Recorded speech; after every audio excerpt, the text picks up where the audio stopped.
Buonasera a tutti. Io quando ho iniziato a pensare in questo tema, dando continuità allo studio, che mi sa che Giamba che ha suscitato quello tema lì, io subito ho pensato in parlare su un tema un po' più specifico, quindi ho iniziato a studiare un po', però vi dico la verità che non so perché c'era qualcosa che mi bloccava. Stavo dicendo anche a Matteo una volta, quando lui diceva come va lo studio, ho detto guarda, non so neanche se devo portare quello, perché c'è qualcosa che mi blocca, non riesco a andare avanti a studiare. Ho provato anche a prendere un altro tema e poi sono tornato indietro con quello lì, e quindi forse il Signore vuole insegnarmi qualcosa stasera, magari dipendere più di Lui invece di quello che studio, perché mi sento più sicuro quando mi alleno un po', quando sono a casa devo fare le prove, e quindi come dice il mio capitano di Roma, Totti, concedetemi un po' di paura. Quindi sono sicuro che il Signore farà la sua opera oggi e parlerà verso di me, attraverso la mia vita, e quindi oggi sarà una cosa un po' quasi sorpresa, perché fare l'ho fatto io, ma studiare ho letto un po', ma provare ho provato pochissimo, quindi vediamo cosa succede oggi con l'improvviso dello Spirito Santo. Quindi oggi andremo a parlare sul tema idolo, ieri ed oggi, in cui andremo un po' a studiare un po' quelli dei vecchi, periodo vecchio e quello più adesso. Io non riesco, come di solito, sempre non riesco a accendere questa roba. Allora, io per curiosità ho dato un'occhiata negli idoli che ci sono nell'umanità, ho avuto un po' di questa curiosità, in cui ho visto che nell'induismo ci sono 330 milioni di divinità. Caspita, è tanto. Ho visto che ci sono anche di più, quasi miliardi, perché in India loro credono praticamente in tutto quello che c'è, quindi il Dio per loro è una cosa molto così.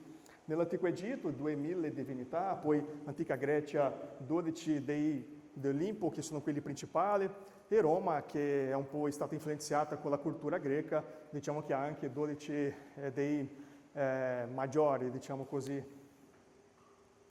Allora, il concetto cosa significa idolo, idolatria? Da un modo un po' nel dizionario, si tratta di un culto, una venerazione a un idolo, un'immagine, qualcosa così, proprio questa dipendenza, questa venerazione. Quindi idolo è quello che viene dalla parola greca eidolon, che è proprio un'immagine, una scultura, una cosa così. Adorare è proprio quello veramente di venerare, c'è un altro significato anche come baciare la mano, inclinarsi, sempre quello senso di venerazione. Ed è interessante perché molto, molto anticamente, loro quando avevano un parente che aveva un'estima, chiamava, o c'era un supereroe, loro prendevano il legno e scupivano quello legno, facevano un culto, un rituale per poter aprire la sua bocca, il suo naso, credendo che lo spirito poteva entrare attraverso quello corpo, quell'oggetto, e lì, diciamo, avere un potere, una vita. Ed è interessante perché Satana sempre cerca di imitare quello che Dio fa, perché Dio ovviamente ha preso la terra, ha fatto l'uomo e ha soffiato il suo spirito lì. Quindi lui cerca sempre con il suo inganno, imitare quello che Dio fa attraverso queste cose. Allora ragazzi, in realtà idolatria, idolo, è tutto quello che sostituisce nel nostro trono, nel nostro cuore, Gesù Cristo. Ho messo lì un cuore come il trono per far capire che qualsiasi cosa che está seduta lì, che non sia Gesù Cristo, diventa un idolo per noi.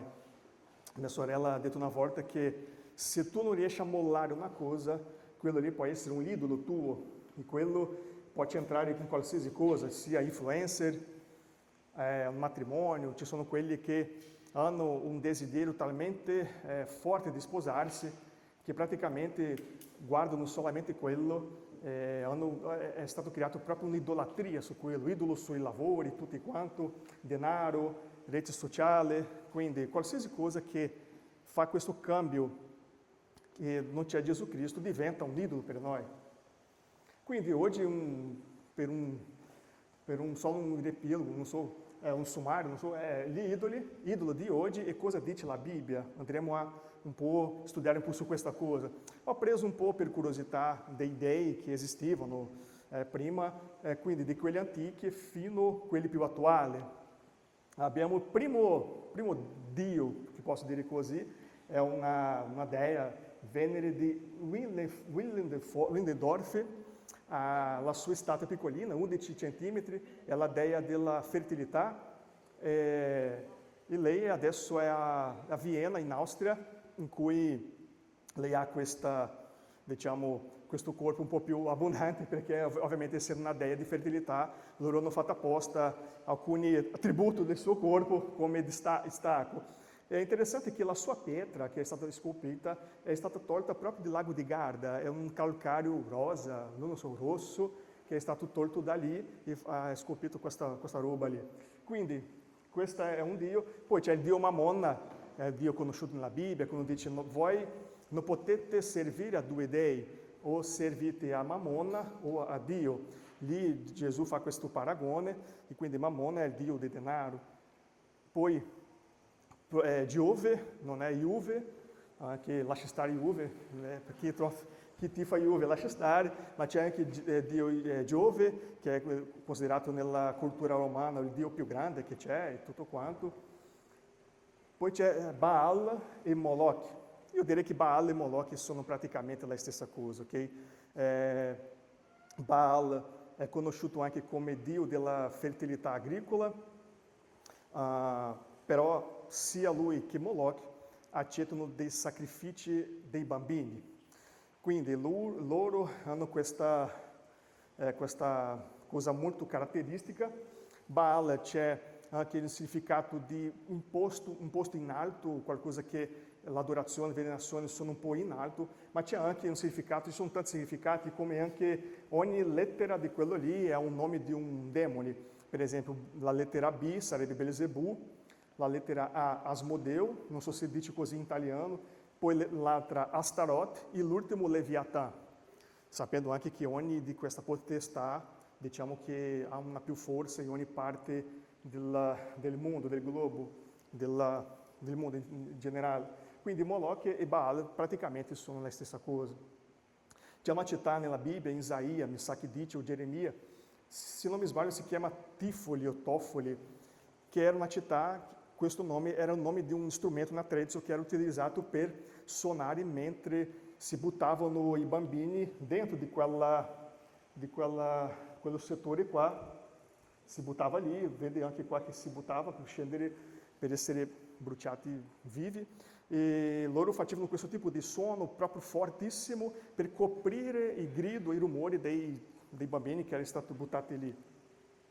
E questa è una verità talmente che esiste, non è una favola, che quando guardiamo quegli file che è stato condiviso di 2 milioni, se non mi sbaglio, delle pagine di Jeffrey Epstein, c'è il suo conto nella banca in cui il nome è Baal. Noi sappiamo benissimo cosa lui faceva, le crudeltà che lui faceva, non è una cosa che è una favola, si può vedere che lui aveva il conto in cui si trasferiva i soldi giustamente per fare certi tipi di culto a Baal, in quella maniera lì. Lui insieme con Trump era proprio con tanti gli altri, proprio un casino.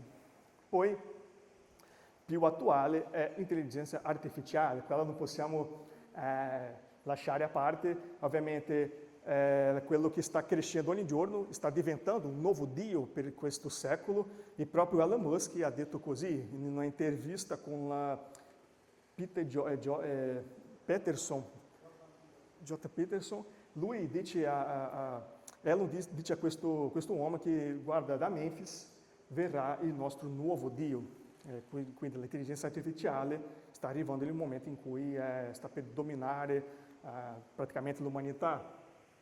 E poi ragazzi, idoli in generale, come ho già detto prima, è tutto quello che sostituisce Gesù Cristo nel nostro trono. Può essere il pulpito, per esempio, un pastore, un predicatore, a volte avendo questa visibilità può essere un pericolo anche per noi, per diventare un Dio dentro di noi, del nostro ministero, di sapere, sentire che sei stato visto e quello diventare idolatria, o anche quelli che venerano e adorano i pastori, i leader, guardandolo. Quindi sempre può avere un qualsiasi cosa che può diventare un idolo. Anche il cantante, quelli che cantano, può essere anche avere il cuore corrotto in quella maniera, in base alla sua visibilità, e quelli che guardano, quelli che cantano con l'adorazione e tutto quanto. Denaro, abbiamo già detto prima, i soldi è sempre un pericolo per il potere, e anche la famiglia. Lo so che sembra strano, ma la famiglia può diventare anche un idolo per noi, perché proviamo a immaginare se il Signore dice: guarda, tu devi andare dall'altra città, vivere lì, stabilire il mio ministero, e noi diciamo: Signore, ma io non riesco a stare lontano dalla mia famiglia, dei miei genitori, o della mia mamma, del mio papà.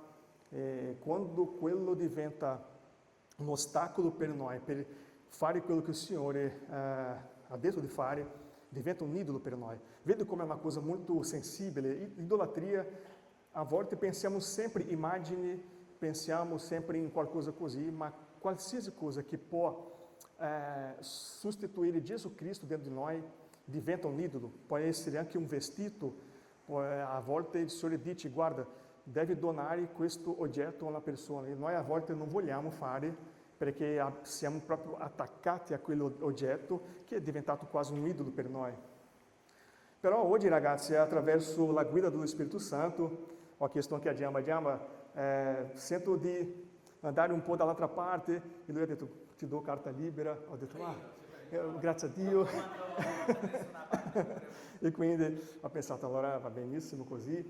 E oggi sento la guida dello Spirito Santo di parlare un po' su orgoglio, che è una cosa che tutti noi abbiamo, ragazzi, sia alcuni un po' di meno, altri di più, ma orgoglio è una cosa che tutti noi abbiamo. Poi ovviamente vorrei lasciare questo un po' così, con sono. Se qualcuno ha voglia di parlare qualcosa, aggiungere qualcosa, siete liberi di poter parlare, ok, ci mancherebbe. Sto ogni giorno imparando con il mio professore Giamba, e quindi qualsiasi è libero di poter parlare, ok? Allora, Champlin, che è un comentarista molto bravo della Bibbia, lui dice così: che forse la peggiore forma di idolatria è l'autoesaltazione. È lì che inizia sempre il pericolo per noi. Ragazzi, io ho sentito un po' dei teologi, ascoltando un po' così, psicologi, persone che lavorano in questo campo.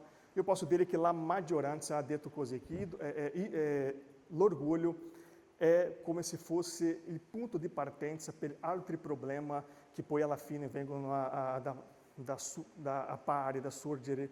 Quindi orgoglio è praticamente il punto iniziale. Io sto pregando molto allo Spirito Santo, sento che Lui mi sta dando questo permesso di magari oggi costruire una base, un concetto sull'orgoglio, per poi magari un'altra opportunità parlare veramente di quello che volevo parlare da tanti anni, che sarebbe un po' riguardo all'orgoglio, in cui da lì c'è la partenza di tante altre situazioni. Credo che oggi sarà un'introduzione su quello lì che lo Spirito Santo mi dando il permesso di parlare un po' più avanti. Quindi, ragazzi, oggi parlando dell'orgoglio, andremo prima di tutto a vedere un po' la differenza tra orgoglio positivo e orgoglio negativo. Orgoglio positivo è come quello che è una cosa che ci sta, no? Il senso di dignità, valore, è quello senso di conquista. Quando siamo laureati in qualcosa, siamo proprio contenti, gioiosi con quello lì. Ricordiamo quando Benedetta è stata laureata, lei ha chiamato i giovani per poter stare lì presente, come un senso di condividere la sua gioia, celebrare con lei la sua gioia di poter essere laureata. Quindi quello lì ci sta, questo senso di orgoglio di aver conquistato qualcosa. Ovviamente è una cosa legittima, non c'è niente di male. Anche lavoro, quando riusciamo a adempiere un compito che, non so, che l'azienda ti propone, ti dice, quello lì è anche una cosa legittima, non c'è nessun problema quando riusciamo, anzi, a adempiere quello che è stato detto. Ci viene quello senso di conquista, di gioia, di sapere che hai concluso una cosa che c'era una programmazione, anche palestra, esercizio. quando riusciamo ad andare in palestra, quando Matteo va in palestra, che riesce a finire il suo compito, esce di là sudato e anche contento, felice con la sua conquista, con aver concluso la sua buona opera. E poi c'è quello senso negativo, che è già un po' più complicato, che è il senso esagerato di superiorità personale, autostima disordinata, arroganza e presunzione.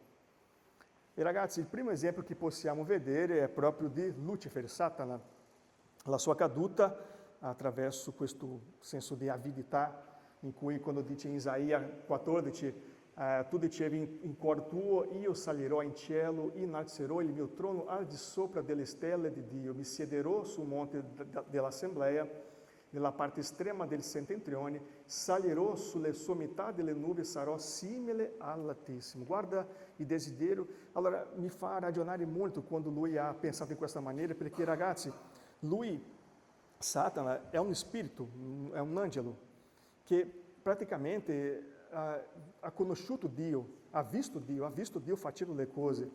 A volte mi fa pensare, ma come mai un spirito riesce guardando la potenza di Dio, guardando tutto quello che Dio ha fatto, avere questo cuore corrotto, di modo che è stato proprio, ha desiderato proprio essere come Dio. Figuriamoci noi che siamo esseri umani, che conosciamo Dio in parte, guarda i pericoli che possiamo avere di essere condotto a quella tentazione di voler essere come Dio.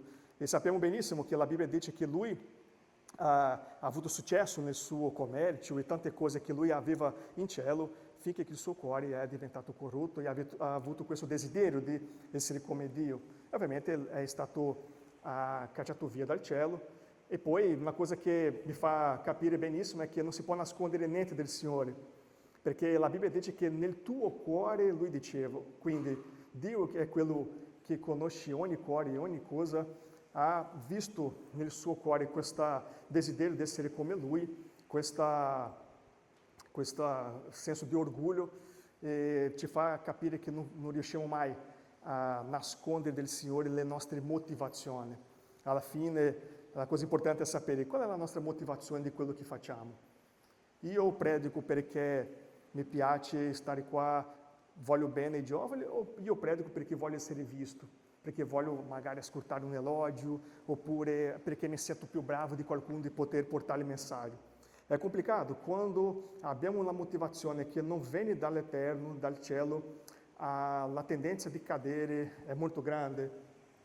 E qua possiamo vedere cosa dice la Bibbia. La Bibbia dice che orgoglio, ragazzi, la superbia è un peccato. In Proverbi dice, gli occhi alteri e il cuore superbo, lucerano degli empili, sono peccato. La Bibbia dice già così. Anche la Bibbia dice che Dio detesta i superbi. Chi ha un cuore superbo è in abominio al Signore. Certo è che non rimarrà impunito. Quindi, se qualcuno pensa che riesce con il nostro orgoglio, la nostra superbia, passare avanti così, purtroppo siamo ingannati. La Bibbia dice che il Signore non lascerà impunito quello che sta avendo il cuore corrotto in quella maniera. Un altro esempio che possiamo vedere è l'espressione della propria giustizia, quando vediamo il fariseo con il pubblicano, in cui il pubblicano lì davanti al Signore praticamente neanche lo guardava, invece il fariseo diceva, ma Signore, io non sono come lui, io faccio tante cose, faccio digiuno, faccio le preghiere, io faccio tutto quello come se fosse degno di ricevere qualcosa del Signore. Invece il pubblicano ha detto, Signore, io non sono capace neanche di guardarti, e con quello cuore umile. La Bibbia dice che il pubblicano, è uscito da lì giustificato, giusto? Perché? Perché il suo cuore aveva quella umiltà. È interessante perché il fariseo, diciamo che si appoggiava in quello che lui faceva, nel suo servizio, ma guarda, io faccio questo, e Dio quando guarda il cuore vede che è tutta una vanità, il Signore praticamente neanche prende quello in considerazione, cioè guarda così da un modo che non è quello che io aspetto un cuore veramente umile, un desiderio di lodarmi, di cercarmi. Allora vediamo che questo tipo di atteggiamento si ripete anche nell'Eden. quando Adamo e Eva desideravano essere come Dio. E qua andremo a vedere come è successo questo peccato che è penetrato nel loro cuore. Prima di tutto è l'ordinanza. Dio ha stabilito un'ordine, una legge, di non mangiare del frutto dell'albero della conoscenza del bene e del male. Dio ha proprio stabilito, guarda, tu puoi mangiare tutto quello che vuoi, ci sono tanti alberi qua, però quello albero lì tu non lo puoi mangiare. È stabilita quella legge che il Signore ha fatto un patto con l'uomo, in cui si doveva obbedire. E cosa è successo? Il serpente, parlando con Eva, diciamo che le ha convinto, dicendo, guarda, ma se tu mangi quello frutto, tu sarete come Dio, i vostri occhi si apriranno e sarete come Dio. E lì è iniziato un desiderio di Eva di essere come Dio. E noi sappiamo benissimo come è successo tutto quello ciclo del peccato, giusto? Perché come abbiamo parlato un po' prima io e Dani dicendo, guarda, sempre succede così, guardiamo qualcosa, cominciamo a immaginare quello, e quella immaginazione, come c'è nella Bibbia, si partorisce il peccato, oppure mettiamo in pratica quello che a volte rimaniamo sempre in testa, immaginando, pensando, e poi alla fine mettiamolo in pratica. E qua è interessante perché il ciclo di peccato funziona proprio così. Se leggiamo la Bibbia dice che la donna osservò che l'albero era buono per nutrirsi, che era bello da vedere e che l'albero era desiderabile. Lei ha visto, ha desiderato nel suo cuore, ha cominciato a desiderare, finché ha preso il frutto e ha mangiato. E ha dato anche a Adamo per mangiare quello frutto. E lì sappiamo cosa è successo. I suoi occhi sono aperti e loro hanno visto che erano nudi. Allora, è interessante perché loro, invece di cercare il Signore, quando avevano sbagliato, avevano non obbedito il comandamento del Signore, invece di loro cercare Dio, loro hanno cercato una maniera di coprirsi del peccato, di camuflare il peccato, prendendo i fogli di fichi. Alcuni teologi dicono che fogli di fichi è una rappresentazione della religiosità.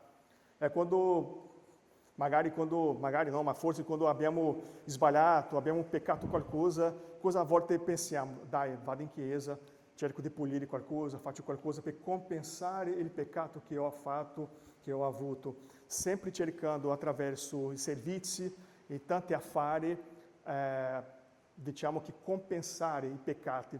E qua possiamo vedere benissimo quello che loro, invece di cercare il Signore, hanno cercato di nascondere la sua nudità usando i fogli di fichi. Tutto bene fino adesso? A posto? E cosa è successo? L'uomo non andando a Dio, è Dio che ha dovuto andare all'uomo.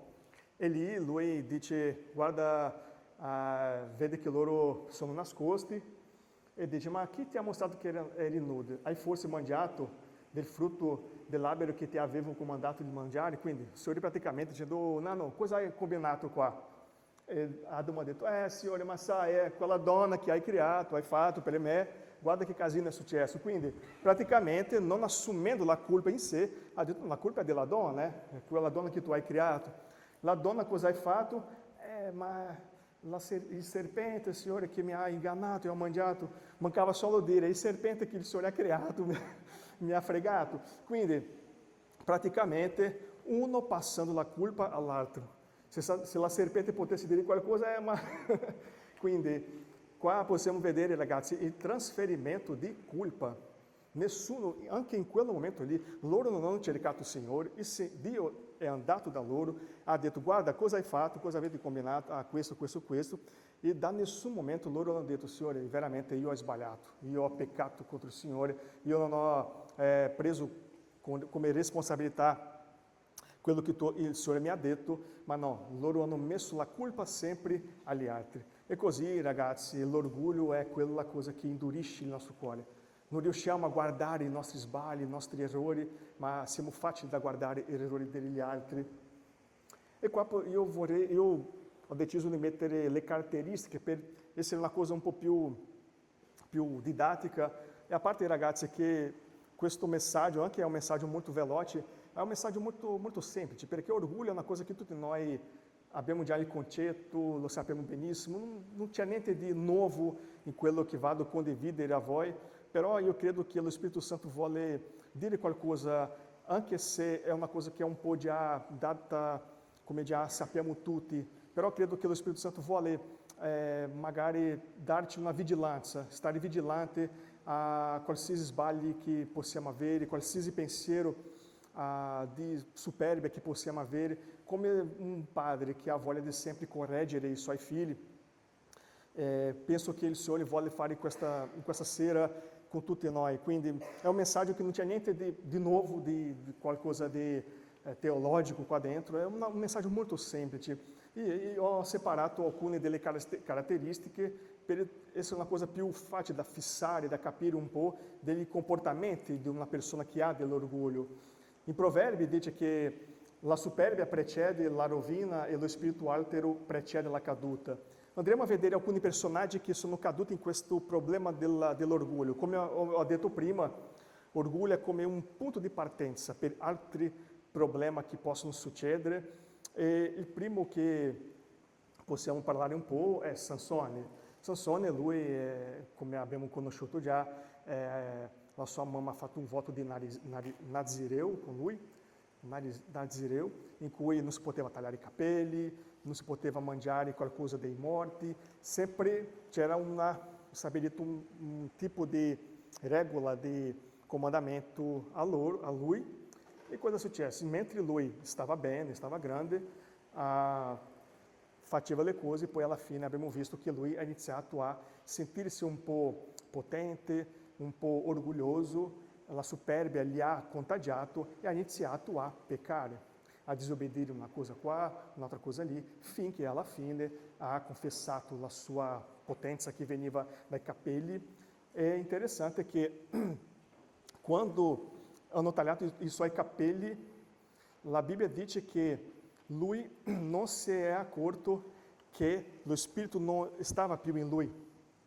E questa è una cosa che mi ha toccato molto, mi ha fatto colpire molto, che lui, quando sono arrivati i filistei per prenderlo, lui non si è accorto che lo Spirito Santo già era uscito da lui. E a volte, ragazzi, questo succede con qualcuno che, avendo questo sentimento di non aver, ma io ho sbagliato qua, non mi è successo niente, Dio non mi ha mandato un lampo su testa, sono a posto, allora vado avanti. E così continuiamo a peccare, a sbagliare, a disobbedire il Signore, finché neanche ci accorgiamo con la nostra freddezza che lo Spirito Santo non dimora più in noi. E quando dobbiamo affrontare qualcosa, che vediamo che veramente siamo adesso da soli. E questo è molto serio per farci ricordare che dobbiamo essere vigilanti a qualsiasi sbaglio che facciamo, chiedendo la grazia di Dio, il favore del Signore su di noi. Avidità, possiamo vedere qua Giuda Iscariote quando il suo cuore è corrotto con il desiderio di avere delle finanze, denaro e tutto. È interessante quando ho visto quella serie The Chosen, quando ho visto che lui piano piano prendeva un po' di moneta, metteva in tasca. È proprio così, non è che lui da un giorno in poi ha deciso di vendere Gesù Cristo per 30 monete. Lui in realtà aveva già quello cuore, stava costruendo dentro di sé quella avidità, quello desiderio di prendere soldi, finché alla fine ha culminato con quello peccato in cui ha venduto Gesù Cristo per 30 monete di argento. E lì è un'altra cosa che dobbiamo stare sempre attenti, avidità, quella cosa di vedere qualcuno facendo una cosa, un desiderio di prendere quello, è un pericolo che Satana ha preso quando ha visto Gesù Cristo, ha visto Dio, e ha desiderato essere come Lui. Invidia è una cosa è classica. Invidia è un esempio che per me è un esempio classico quando Saul ha visto Davide vincendo le battaglie e quando le donne cantavano che Saul ha ucciso 1000, però Davide ha ucciso 10.000. Lui guardando quello lì ha iniziato a avere una paura. Caspita, allora questo ragazzo da qualche momento va a prendere il mio posto di re. Avendo quella invidia, quella preoccupazione, ha iniziato a perseguire Davide. E questo è molto serio, ragazzi, perché a volte possiamo cadere in questa trappola della concorrenza, sai? A volte, se possiamo guardare e studiare un po', vedendo un po' la storia di Davide con Saul, vediamo che Davide è stato proprio un strumento che il Signore ha messo davanti, di fianco a Saul, per essere questo guerriero che vinceva ogni battaglia, sempre un guerriero fedele sia al Signore ma anche a re Saul. Però Saul, preso con la sua invidia, invece di tenerlo come il suo guerriero fedele, quella persona lì di fiducia, ha iniziato a perseguire. E a volte quanti di noi, ragazzi, quando il Signore mette davanti a noi, di fianco a noi, le persone per essere un aiuto, un sostegno, una persona che fa crescere il nostro ministero insieme, a volte lo vediamo come un concorrente, una persona che va forse prendere il nostro ministero. Che possiamo capire benissimo che se il Signore ha chiamato ognuno di noi per una chiamata, per un scopo, ragazzi, non c'è niente che possa prendere da noi questo scopo, almeno che noi sbagliamo, almeno che noi camminiamo in una via sbagliata, ma se siamo sempre fedeli al Signore, non c'è niente che possa prendere il posto che il Signore ha messo davanti a noi. Anzi, il regno di Dio è un regno di comunità, è un regno di unione, non è un regno da solo, nessuno è capace di vincere e di avere successo nel suo ministero da solo, quindi abbiamo bisogno sempre uno verso l'altro. Poi superiorità, arroganza. Re Uzia, se leggiamo un po' la sua storia, lui ha praticamente prosperato, ragazzi, in tutto, nella parte agricola, con il campo militare, ma lui è stato bravissimo in tutto, è diventato re avendo 16 anni, però, come tanti gli altri, ha cresciuto dentro di sé quell'orgoglio, un sentimento che forse non ha più bisogno di Dio, si è sentito superiore a tutti, è entrato nel Tempio e ha acceso il fuoco in cui non si poteva fare, che doveva fare sempre il sacerdote che il Signore ha stabilito. Da quel momento lì, subito, lui ha preso una lebbra. E è interessante perché la lebbra è continuata finché lui venisse a morire. Lui non so se lui ha chiesto perdono al Signore, io veramente non mi ricordo quello, ma guarda come il peccato dell'orgoglio, ragazzi, è una cosa pericolosa, uccide praticamente il ministero di tante persone. Perché? Perché avendo questo desiderio di a volte essere come Dio, come conseguenza praticamente noi uccidiamo, ammazziamo il nostro ministero che il Signore ha stabilito per noi. Per quello è molto importante sempre fare un sondaggio dentro do nostro cuore, per sapere se quello dentro di noi come sta, come è la nostra motivazione di quello che facciamo, se facciamo con la motivazione giusta per lodare il Signore, o se per caso, piano piano, comincia a diventare una vanità o qualcosa così. Complesso di inferiorità. Lo so, sembra strano, però il complesso di inferiorità è anche un orgoglio. Perché? Perché praticamente stiamo dicendo che il Signore non è capace di fare quello che noi pensiamo. Se il Signore dice, guarda, ti voglio come pastore, e noi diciamo, Signore, ma no, ma io non sono capace, stiamo dicendo che, Signore, eu lo so che io non sono capace, tu stai dicendo una cosa che tu non sai, io lo so che non sono capace. È un motivo anche di orgoglio. E questo esempio possiamo vedere in Mosè. Mosè, quando è stato chiamato pelo Signore, lui ha detto, ma io non sono capace, ho le labbra dure, ha detto un sacco, ha cercato sempre di mettere una scusa davanti al Signore. Perché? Perché aveva questa non fiducia nel Signore. Finché il Signore gli ha fatto anche vedere, guarda, metti la tua mano nel petto e poi tira fuori, c'era la labbra, poi era stato guarito. Dio ha fatto tanta esperienza con lui, fai questo, dici questo, e lui è rimasto con quello sentimento di non essere capace, finché Dio ha chiamato Aarone per essere quella persona che parlerà per lui. Ma quello lì, ragazzi, complesso di inferiorità è anche un tipo di orgoglio che è molto pericoloso. A volte diventa quasi una finta umiltà, quando diciamo, no, ma dai, io non sono capace, e a volte pensiamo, ma come lui è umile, ma in realtà c'è un orgoglio dentro di sé che non le permette credere veramente in quello che il Signore è capace, perché, torno a dire, ragazzi, se il Signore ha detto qualcosa alcune di noi che il Signore vuole fare, perché Lui va ad adempiere quello che fa. Dobbiamo afferrare e confidare nel Signore. Tutto a posto, ragazzi? Alcune domande, qualcosa da aggiungere? Un po' di energetico? Dimmi.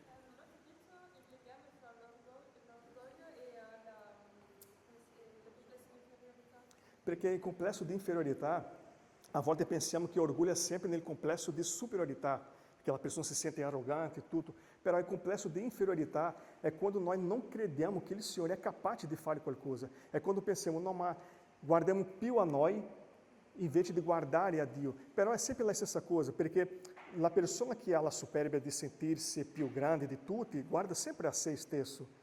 E il complesso di inferiorità è la stessa cosa, guarda sé, però guarda dal modo, no, ma io non sono capace, e rimane con quello pensiero, non si apre per dire, no, aspetta, ma se il Signore sta dicendo questo, io vado a credere in quello che Lui dice, non quello che penso io.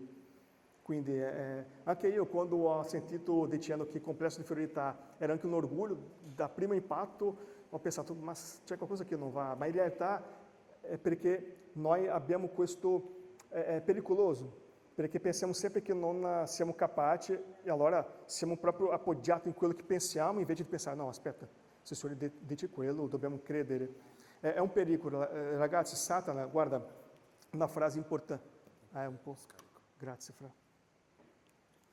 Ok. Satana, ragazzi, va sempre, tenete questo in mente, Satana sempre va a lavorare nelle nostre emozioni, sempre, sempre.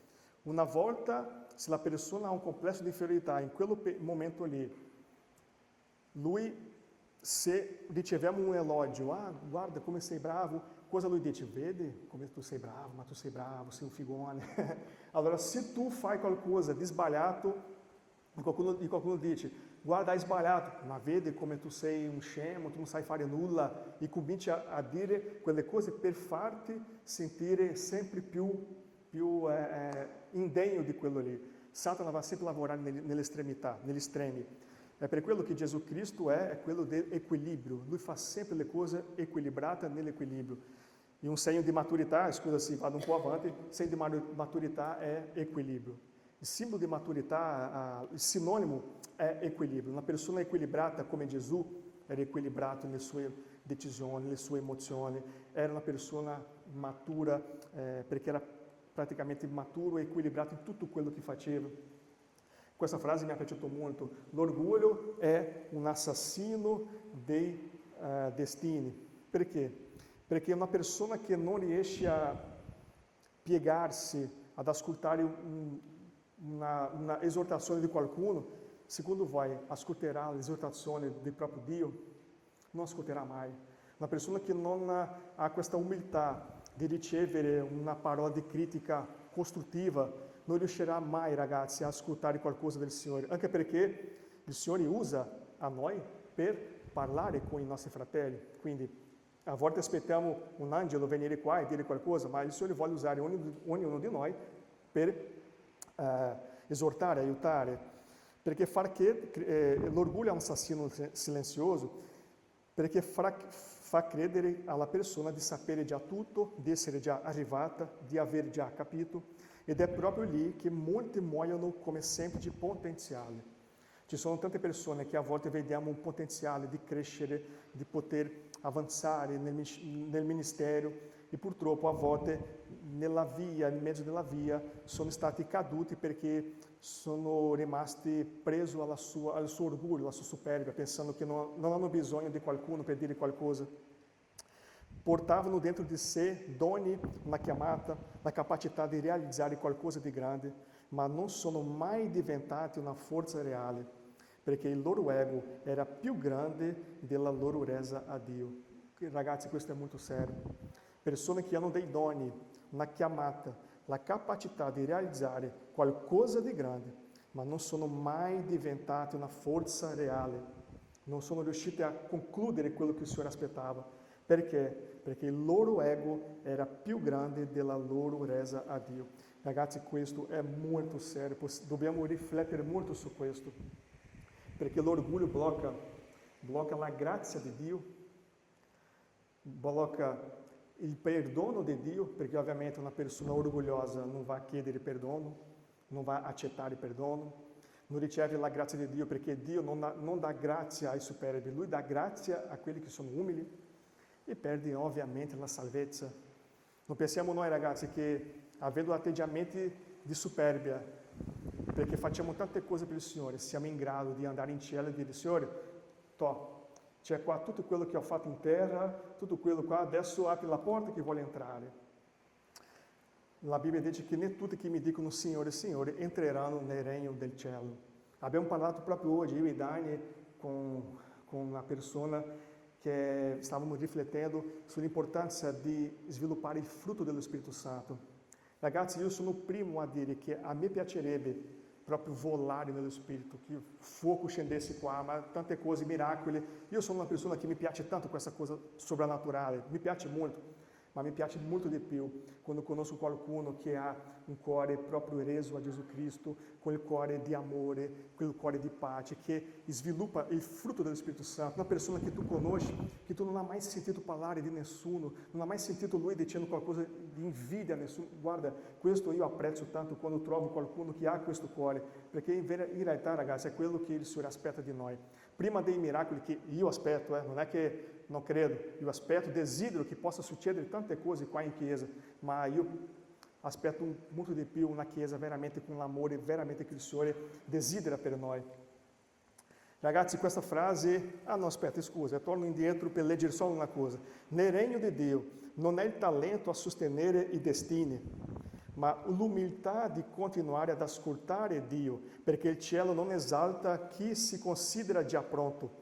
Il cielo innalza chi continua a essere disposto a imparare, a correggersi e ad arrendersi alla volontà di Dio. Una persona che aspetta di essere pronta per fare quello che il Signore ha chiamato, vi dico subito, io non sono pronto mai, Io solo mi metto a disposizione di quello che il Signore dice. Quante volte ho detto: Signore, ma c'è quello lì che è meglio di me, ma dai. Ma Lui dice: no, io voglio che tu faccia quello che sto dicendo. Va bene, allora. Ho cercato di scappare tanto, finché sono qua in Italia, ho pensato: sono a posto, nessuno mi chiederà di fare nulla, nessuno mi dirà niente. E quando sono qua, il Signore ha cominciato a dire: guarda, qualcuno ha cominciato a iniziare, guarda, dai, tu puoi portare un messaggio. Ho detto: Signore, va bene, allora non c'è come nascondere del Signore, non c'è come scappare, finché mi sono reso conto che devo essere sottomesso, essere umile ad ascoltare la sua voce e confidare in quello che il Signore ha confidato in me. Allora qua, ragazzi, questa frase mi è piaciuta tanto quando dice così: l'orgoglio chiude la porta alla grazia, non perché Dio non voglia darla, ma perché l'uomo non vuole riceverla come dono. Ragazzi, è talmente forte che io vorrei ripetere questo per proprio assorbire dentro di noi. L'orgoglio chiude la porta alla grazia, non perché Dio non voglia darla, ma perché l'uomo non vuole riceverla come dono. È triste quando conosciamo persone che cercano di fare tante cose per Dio, pensando che con questo conquisteranno la salvezza. In realtà, quando facciamo questo, facciamo per la grazia del Signore. Quando facciamo questo, facciamo per un piacere di sapere: il Signore è morto per me, io adesso devo corrispondere a questa chiamata, corrispondere a questo che Lui ha fatto per me. Non è per un senso di obbligazione, è per un senso di un, come posso dire, di un piacere, di un debito, non so come spiegare, ma è proprio un senso di: Signore, io devo fare qualcosa per il Signore come ringraziamento di quello che il Signore ha fatto per noi. Ragazzi, quando io mi ricordo del mio ex suocero, se posso dire così, che lui e la sua moglie, loro hanno avuto un problema nel cuore e sono andati all'ospedale. Il suo cognato era medico e lui ha chiamato proprio una squadra di medici per poter aiutarli a fare tutto, e loro poi sono stati ripresi. Io mi ricordo, ragazzi, che il mio ex suocero per tutta la sua vita ha ringraziato questo cognato. Quando lui arrivava a visitare i miei ex suoceri, mi ricordo che lui faceva di tutto, prendeva le ferie, prendeva la macchina, portava da tutte le parti che lui voleva, perché lui ha avuto un cuore ringraziato per aver praticamente, salvato la sua vita. Allora, possiamo paragonare con quello che Gesù ha fatto per noi. Noi eravamo nelle tenebre dell'inferno. Gesù Cristo ci ha riscattato dall'inferno e ci ha portato al regno del suo amore.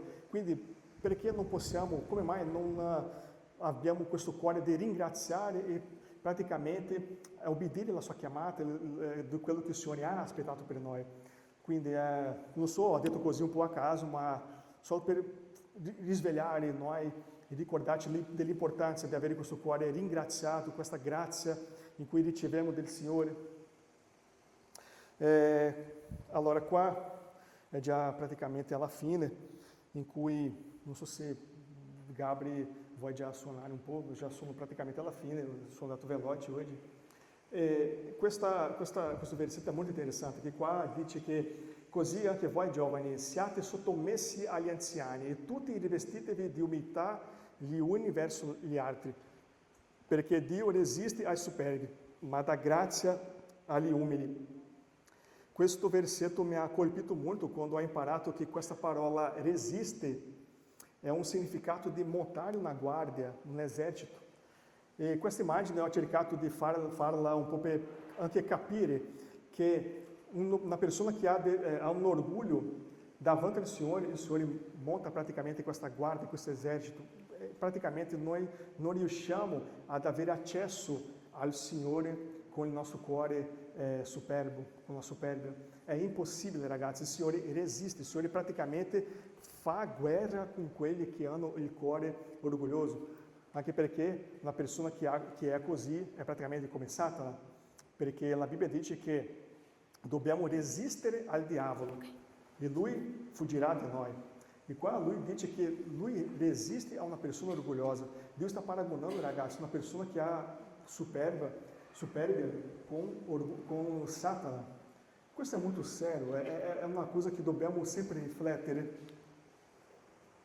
E poi un esempio che mi colpisce tantissimo, esempio di Davide, quando, credo che tutti voi sapete benissimo, quando lui ha peccato con Batseba e il profeta gli ha detto, guarda, ha raccontato una storia, lui si è entrato proprio in quella storia, ha lanciato proprio un giudizio, quello che ha fatto tutto quello di prendere se non mi sbaglio la pecora, io a volte mi dimentico dei passi della Bibbia, ma lui ha detto, ma deve morire questa persona. E guarda che quello profeta ha detto, ma questa persona sei tu. Allora proviamo a immaginare, ragazzi, un re che ha conquistato tante battaglie, è uscito sempre con la vittoria, una persona che sempre cercava il Signore, ascoltava la voce del Signore, una persona che aveva questo coraggio, un rapporto con Dio. Lui, essendo un re di conquista come era lui poteva subito, quando ha capito quello peccato in cui la Batseba è stata incinta, lui ha cercato in qualsiasi modo, in tutti i modi, nascondere il suo peccato, affinché, al punto di mandare praticamente mettere avanti Usia, se non mi sbaglio, davanti per essere morto. E quando è successo quello lì, lui poteva pensare, io sono a posto, adesso il mio problema è stato risolto perché il suo marito è morto. Ora posso prenderla come la mia moglie e nessuno va a scoprire il mio peccato. Ma Dio manda un profeta per amore a Davide e dire, guarda, questa persona che ha sbagliato sei tu. E la cosa che mi ha colpito tanto, ragazzi, è che lui ha avuto umiltà di dire, io ho peccato contro il Signore, solamente contro il Signore. Ragazzi, mi sa che è uno degli unici della Bibbia che ha avuto questo cuore umile di riconoscere il suo sbaglio. Ragazzi, stiamo parlando di un re. Lui era un re che ha conquistato tante cose. Lui poteva dire, ma che sei tu per parlare con me in questa maniera? Poteva anche ammazzare, uccidere quello profeta. Ma lui ha avuto un cuore umile di dire, io ho sbagliato, io ho peccato contro il Signore. E lui ha scritto questo messaggio, questo versetto in Salmo 51, che è talmente forte, ragazzi, quando dice abbi pietà di me, oh Dio, per la tua bontà, nella tua grande misericordia, cancella i miei misfatti, lavami da tutte le mie iniquità e purificami dal mio peccato, perché riconosco le mie colpe e il mio peccato è sempre davanti a me. Ho peccato contro te solo, ho fatto ciò che è male agli occhi tuoi, perciò sei giusto quando parli e irrepreensibile quando giudichi. Purificami com insopo e sarò puro, lavami e sarò più bianco della neve. Fammi di nuovo dire canti di gioia e di letizia, ed esulterando quelle ossa che hai spezzate. Distogli lo sguardo dai miei peccati, cancella tutte le mie colpe. Ó Dio, cria in me un cuore puro, rinnova dentro di me un spirito ben sardo. Non respingimi dalla tua presenza e non toglimi il tuo Santo Spirito. Tu, infatti, non desideri sacrifício, altrimenti li offrirei, né gradisce olocausto. Sacrifício gradito a Dio è un spirito afflitto. Tu, Dio, non desprezi un cuore abbattuto e umiliato. Assolutamente pure, ragazzi, questa è già la fine della predica. Io desidero veramente che tutti noi possiamo avere questa consapevolezza che non possiamo nascondere mai del Dio, non possiamo nascondere mai, ragazzi, di quello che il Signore è quello che conosce ogni cuore, conosce ogni motivazione, e che possiamo uscire di qua con questo sentimento di Signore, io voglio imparare ad essere ogni volta più umile al Signore. Questo è stato un messaggio molto semplice, ragazzi. Io veramente ho avuto un blocco gigante per poter portarlo. A volte pensavo, Signore, ma se vado a dire queste cose, può darsi che crea un frainteso, che non lo so, può sembrare che sto mandando un messaggio a qualcuno, non sto mandando un messaggio a nessuno, ragazzi. Questo messaggio prima è per me. Io ho bisogno di migliorare come figlio, come un cristiano che deve essere più umile. Una volta sono uscito con un ragazzo della chiesa, mi ha colpito molto, vado a dire il suo nome per onorarlo. Davide mi ha detto così: guarda, io ho bisogno delle persone più grandi di me, che possano dirmi quello che sto sbagliando, per correggermi, per andare nella via giusta. Quello mi ha colpito, perché anche io, ragazzi, ogni tanto prego al Signore, dai-mi delle persone che hanno il coraggio di dirmi: guarda, tu stai sbagliando questo, esortando in amore, avendo coraggio di dirmi, perché abbiamo bisogno, ragazzi, uno dell'altro, per poter andare avanti, camminare avanti.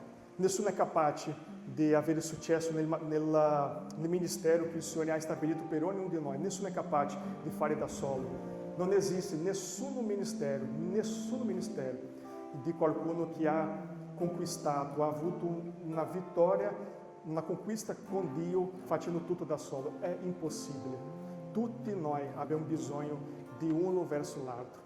Perciò io vorrei pregare al Signore chiedendo la sua grazia. Padre, nel nome di Gesù, io ti ringrazio perché la tua bontà dura in eterno, Signore. E anche quando noi sbagliamo, Signore, il Signore è sempre lì disposto ad ascoltarci. Signore, anzi, il Signore aspetta che noi veniamo da te. Signore, noi non vogliamo essere come Adamo e Eva, che sono stati nascosti, che hanno cercato di trasferire la colpa agli altri, Signore. No, Signore, noi vogliamo riconoscere i nostri sbagli. Signore, come Davide, che era questo uomo secondo il tuo cuore, perché lui, quando sbagliava, cercava il Signore. Padre, noi vogliamo fare la stessa cosa, cercare la tua grazia e il tuo perdono, perché sappiamo che da te viene misericordia. Il Signore è ricco in misericordia, il Signore è ricco in grazia, Signore. Perciò preghiamo, Padre, nel nome di Gesù, che ogni giorno possiamo cacciare via ogni orgulho, ogni superbia che há no nostro cuore, che toda a grazia, tutto quello che viene, Signore, possa sempre essere riconosciuta come essere data dal Signore. È dono di Dio, Signore, non c'è merito nessuno nostro di quello che facciamo, di quello che predichiamo, Signore. Tutto quello, Signore, è grazia, è favore di Dio, Signore. Se non fosse il tuo Spirito Santo, Signore, chi saremmo, Signore, senza di te? Ah, Padre, ti ringraziamo tanto, Padre, per questo amore, per questa grazia, Signore. Noi ti amiamo, Spirito Santo. Noi vogliamo ogni giorno avere più rapporto con te, Signore. Noi abbiamo bisogno di avere questo rapporto intimo con te, con la tua santità. Riconosci, Signore, ogni giorno, Signore. La parola dice, Davide diceva, Signore, che L'intimità del Signore è per quelli che cercano, e Lui farà vedere la sua aliança, il suo patto. Noi vogliamo, Signore, conoscere i Tuoi segreti, Padre. Signore, vogliamo ogni giorno, Signore, cercare il Signore, pregare il Signore, fare digiuno, Signore, perché abbiamo bisogno di Te. La nostra vita non ha senso senza di Te, Signore. Grazie, Signore, grazie per questa serata, pela maneira come o Senhor ha parlato al nosso cuore, perché, Senhor, noi abbiamo fame, abbiamo sede di Te, Senhor. Grazie per tutto, nel nome di Gesù Cristo. Amém, amém, amém.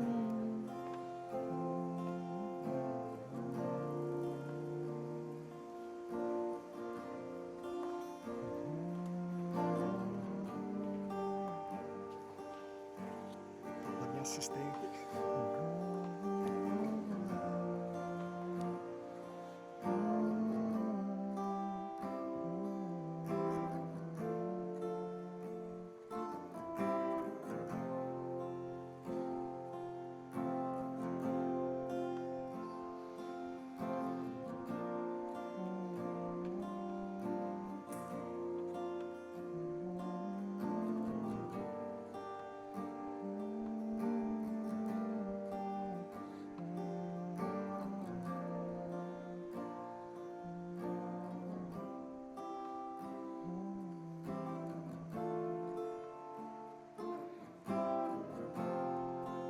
Sei tu il mio desiderio,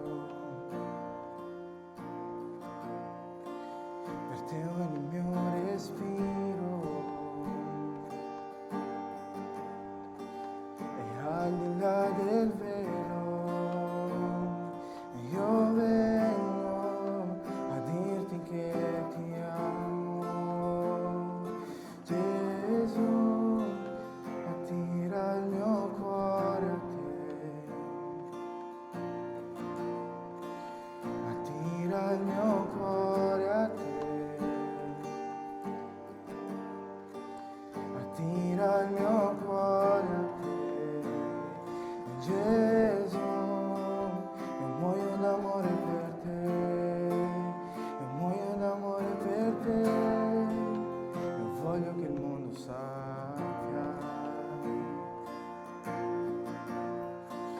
io voglio che il mondo veda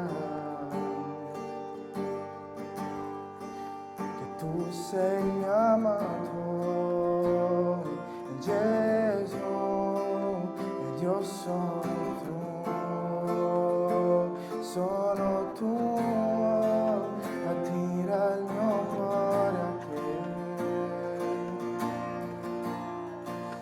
attira il mio cuore a te, attira il mio cuore a te, Gesù, io muoio d'amore per te, io muoio d'amore per te, attira il mio cuore a te, attira il mio cuore a te, attira il mio cuore a te, Gesù, io muoio d'amore per te, io muoio d'amore per te.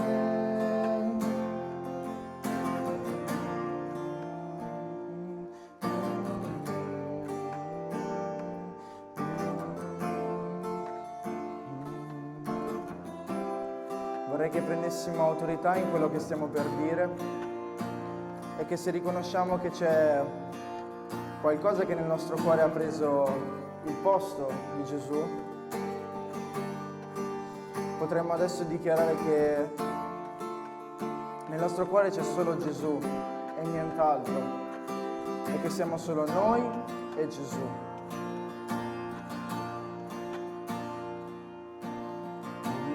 Io in te e tu in me, Gesù, questo è il patto.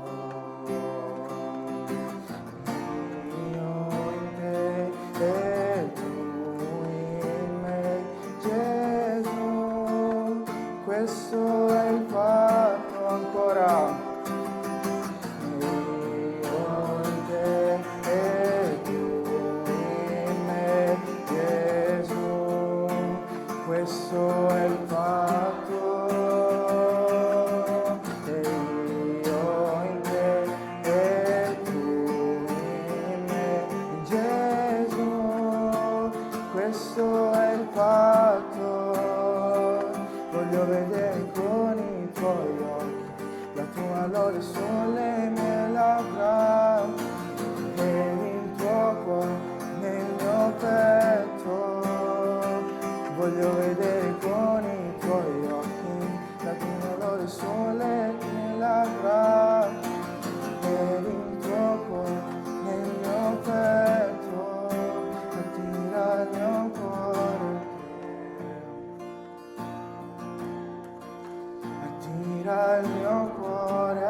attira il mio cuore a te, Gesù, e muoio d'amore per te, e muoio d'amore per te, attira il mio cuore a te,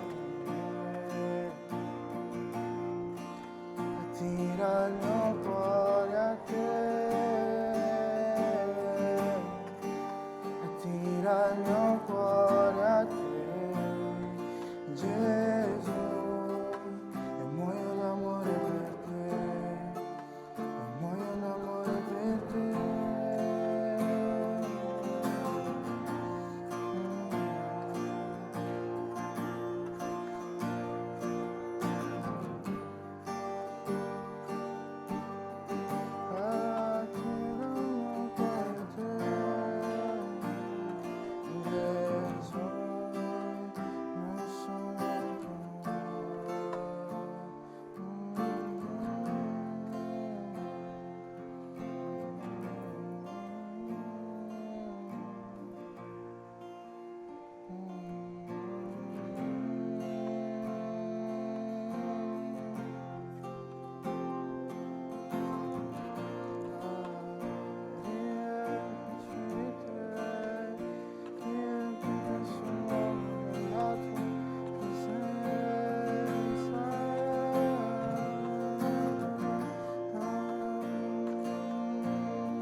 Purtroppo succede,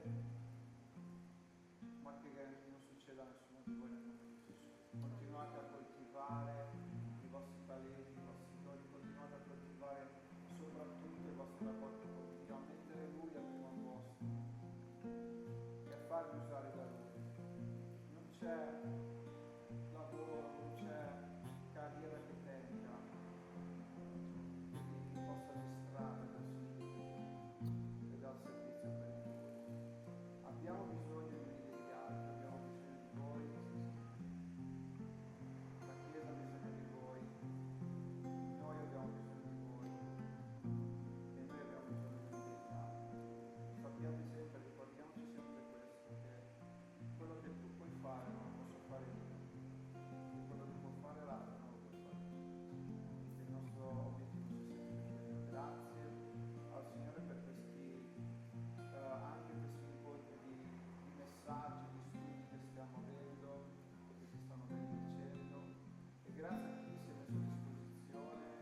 cielo